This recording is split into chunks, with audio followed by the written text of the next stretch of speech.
and corrupt words to give me. The Aquarian conspiracy.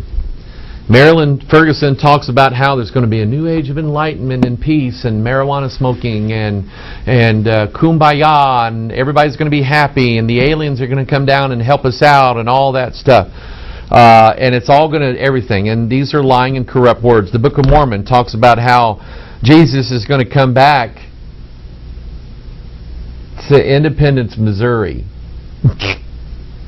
Did you know that's not in the Bible? That's not even in here. Lying and corrupt words, morals and dogma, making good men better. It's a lie. A Course in Miracles. This is how God really deals with us. These are lying, New King James, the book. These are lying and corrupt words that have been prepared to deceive people. It's not going to tell them the truth. So he says in verse 10, the Chaldeans answered before the king. You can imagine they were going, King, surely you can't ask us to do that. We're in the union. That's not in our contract. Look at verse 10. The Chaldeans answered before the king and said, there is not a man upon the earth that can show the king's matter. Therefore there is no king, lord, nor ruler that asks such things at any magician or astrologer or Chaldean. They're saying, King, you're being so unreasonable with us. Nobody can do that. So remember the four. Four magicians, four powers. Ephesians chapter 6, verse 12, I mentioned this, for we wrestle not against flesh and blood, but against principalities, against powers, against the rulers of the darkness of this world, and against spiritual wickedness in high places. Now, as part of this teaching, we are going to go into a lot of depth on principalities, what they are, national emblems. Why do we have an eagle for an emblem? Why does Russia have a bear? Why does Great Britain have a griffin, which is a lion with eagle's wings? Why do they have that? There's a reason. It's found in the Bible. There's a reason why. Powers. What are these? What is witchcraft all about? Elemental witchcraft. Rulers of the darkness of this world. Astrology. Things like that. Spiritual wickedness in high places. We're going to deal with each one of those separately and give you the full extent of what I can see from the Scriptures to explain this, to see how all of these fall in that category.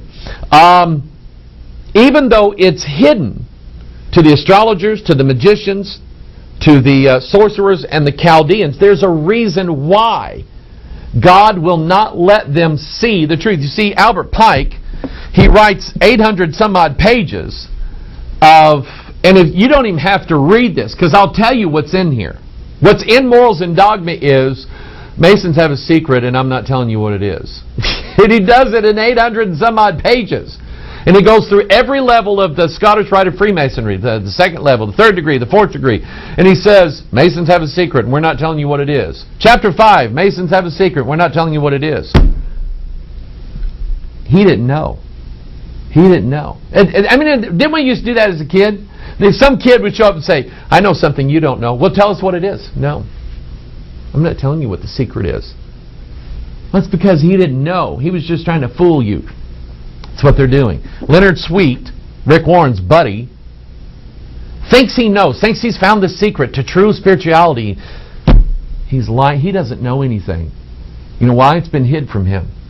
Now, God, when there is a secret, God's the revealer of secrets. Notice this, 1 Corinthians chapter 2, verse 7. But we speak the wisdom of God in a mystery, even the hidden wisdom, which God ordained before the world unto our glory, which none of the princes of this world knew, for had they known it, they would not have crucified the Lord of glory. Let me tell you what it's saying here. And notice that he uses the word princes here, because that's what we saw in Ephesians 6, principalities. Who are these princes? Well, it's not Prince Edward and Prince Philip and Prince John. He's talking about angels or devils specifically, evil angels. He's talking about them because they are conspiring against God, them and Lucifer, and God's like going to give it to them right back. They're not going to win. And God had a plan to beat all of those principalities and those powers. God had a plan to beat all of them. It was a plan that, even though He showed it all throughout the Scriptures, especially in the Old Testament, the devils never figured it out. I mean, think of what the devil himself did. It's the only time in the whole Bible we see someone possessed with the devil himself, and that was Judas. The devil entered into Judas. Judas went and betrayed Jesus, 30 pieces of silver. They came and arrested Jesus. They whipped Him. Did you notice that Jesus never fought back? Doesn't that sound odd? Wasn't it so easy to capture Him? And they come with staves and swords, and Judas betrayed Jesus with a kiss, and it's like Jesus could have said, Judah, this is really unnecessary. So they captured Jesus, they arrested Him, they scourged Him, they mocked Him, they beat Him in the face, they plucked His beard, spit on Him, put a cross on Him, nailed Him to it, hung Him up there, and He died. And the devils were going, woo! Got Him. It worked. 3 days later, He rose from the dead, and there was a all-encompassing gulp from all the devils everywhere. Why? Because they thought that if they killed Jesus, then God's plan would be over with. They didn't realize that in killing Jesus, that was defeating them. And God hid it from them. He wouldn't tell them. They didn't know it. And you think, well, these are devils. Can't they read? Can they know anything? You know something the Bible teaches us about devils? They're all beasts. I mean, the dragon, the serpent, the owl, and we're going to discuss some of those. The bull. Baal is always figured as like a bull. They're all beasts. You know, some animals, we say, boy, that animal's smart. That horse is smart. That dog is really smart. Dolphins, they're smart. Scientists are even saying dolphins even now refer to each other by name, and they're clicking and things like that. They're very smart. But they're animals. That's what they are. I go out in the woods every year, deer season here in the state of Missouri, and by law we have to wear orange. That's to keep another deer hunter from going, hey, there's a deer, boom, because we know deers don't wear orange. And we know that something that bright is not a deer. Why do we wear orange? My dad said, son, you got to put this on. But Dad, won't the deer see me? You know what my dad taught me? Deer don't see that color. It looks just like everything else to them. They can't see it. Think about that. In the natural realm, there are certain things that animals cannot see, hear, sense. They can't do it. Same way. God wrote the words of the Scriptures in such a way as the devil himself, even though he probably has the whole book memorized, because we know he quoted it to Jesus, he don't get it. He doesn't understand it. I think that's neat. Ephesians chapter 3, verse 8, unto me, who am less than the least of all saints, is this grace given, that I should preach among the Gentiles the unsearchable riches of Christ, and to make all men see what is the fellowship of the mystery, which from the beginning of the world hath been hid in God, who created all things by Jesus Christ, to the intent that now unto the principalities and powers in heavenly places might be known by the church the manifold wisdom of God. See, this is what, you want to talk about making the devil mad? Because he was the anointed cherub that covered. He was the top dragon. He was the top angel of all of heaven. And you know what God said back in Psalms? You've made man a little lower than the angels, but He's going to exalt him above the angels. And this mystery, even though clearly written all throughout the Scriptures, has been hidden from these principalities and powers. You know how it's going to be revealed? Us. God gives us, who are nothing and foolish, the most profound wisdom and knowledge and understanding that Lucifer himself never figured out. Had he figured it out, he would have never entered into Judas and had Christ crucified. Would have never happened. But it was hid from him. And God's going to use these puny humans to show him the mystery that he never could figure out. I love that. Now so anyway, there's a reason why these Chaldeans and these astrologers and these sorcerers and magicians, there's a reason why these four never get it figured out. So Nebuchadnezzar now, they said, you just tell us a dream, and Nebuchadnezzar said, okay, Had enough. I don't want you guys around. I'm going to kill you all. You know what God did? And I'm hearing from a lot of you people, and I love these testimonies. You write to me and say, you know what, Pastor? We were in this movement. We were in this cult. We were in this denomination over here. We were going to this culture club. We were going to this church. We were part of this. We were part of the New Age. We were part of Masonry. We were part of Mormonism. We were part of all this stuff. We made the rounds. And we never found what we were looking for until the Holy Ghost led us into this King James Bible here. And we're done looking. We found it.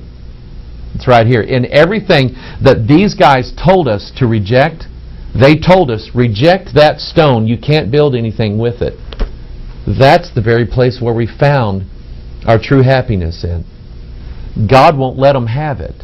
God won't let those other religions have what you're looking for. It's only going to be right here. That's a good God. So Daniel chapter 2, verse 11. It is a rare thing that the king requireth, and there is none other that can shew it before the king, except the gods, whose dwelling is not with flesh. Well, stop right here. We just found out that not even the gods know it. God hid it from them. But He's going to reveal it to a puny human named Daniel. Let's look at it. Verse 12. For this cause the king was angry and very furious, and commanded to destroy all the wise men of Babylon. And the decree went forth that the wise men should be slain, and they sought Daniel and his followers to be slain. Then Daniel answered with counsel and wisdom to Arioch, the captain of the king's guard, which was gone forth to slay the wise men of Babylon. He answered and said to Arioch, the king's captain, why is the decree so hasty from the king? Then Arioch made the thing known to Daniel. Then Daniel went in, desired of the king that he would give him time, that he would shew the king the interpretation. Now, here's what God has already done. See, God always works in advance. Here it is, Nebuchadnezzar has this dream, and isn't it fortuitous that he has the very people of God in his kingdom? Isn't that neat how that worked out? That at the downfall of Jerusalem, now this king is going to be introduced to the real God. You see that? Never complain about all the ills that have befallen you or the mistakes that you've made that have led to the life that you're living now. God is the one who turns the catastrophes into blessings. So isn't it fortuitous that all of a sudden there's a guy named Daniel living in Babylon? And not only that, but him and some other guys decided that they were taken by King Nebuchadnezzar. You remember the story in Daniel chapter 1. And these guys dug their heels in and said, look, that's pork. We can't eat that. Give us pulse and water for 10 days and then stand us up in front of the king and let him see the difference. And so that's what happened. And Nebuchadnezzar saw that there was something different about Daniel, Hananiah, Mishael, and Azariah. Daniel, Hananiah, Mishael, and Azariah. How many? These four over here didn't know the secret. But there's four guys here that God has already warmed Nebuchadnezzar up to. He sees something in these guys. He doesn't really know what it is, because he thinks his way and his religion is superior. You know what God's doing? He's destroying this for the king so he can give him this. Look what happened. Daniel chapter 2, verse 17. Then Daniel went to his house and made the thing known to Hananiah, Mishael, and Azariah. There's four people now, his companions, that they would desire mercies of the God of heaven concerning this secret, that Daniel and his fellows should not perish with the rest of the wise men of Babylon. Then was the secret revealed unto Daniel in a night vision. Then Daniel blessed the God of heaven. Remember, these four know the secret. Daniel, Hananiah, Mishael, Azariah. Matthew, Mark, Luke, John. Let me show you what that looks like in the Scriptures. Ephesians chapter 6, verse 19. And for me, that utterance may be given unto me, that I may open my mouth boldly to make known the what? The mystery of the gospel.